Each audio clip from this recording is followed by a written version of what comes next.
পাতে জল ফেলে দিয়ে আমাকে আর খেতেই দিল না। মেনুটা বলতে বলতে তোমাদেরকে সব কথা আমি জানাচ্ছি। আগে চলো স্টল থেকে ঘুরে আসি। ফার্স্টেই ছিল চিজ বল, চিকেন পকোড়া আর বেবি কর্ন, এইগুলো সবকটাই ভালো ছিল। এরপর আমরা চলে গেলাম খেতে। খেতে বসে ফার্স্টেই দিয়ে দিয়েছিল হচ্ছে চিকেন কাটলেট, সস, স্যালাড।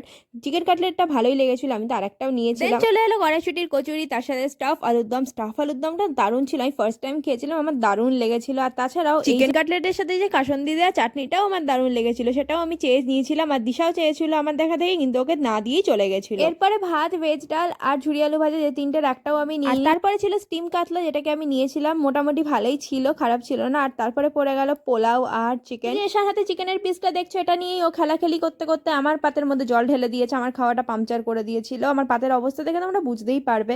আর তারপরে পাতে পড়ে গেল চাটনি, মিষ্টি, ভাপা সন্দেশ ছিল, কমলা ভোগ ছিল, লাস্টে ছিল পাস্তা। আর আইসক্রিমটা ছিল স্টলে, যেটাকে আমরা ফার্স্টে দেখিনি। ব্যাস, স্টলে আইসক্রিম থাকলে দুটো কেন ছাড়বো, দু হাতে দুটো নিয়ে বাড়ি চলে এলাম।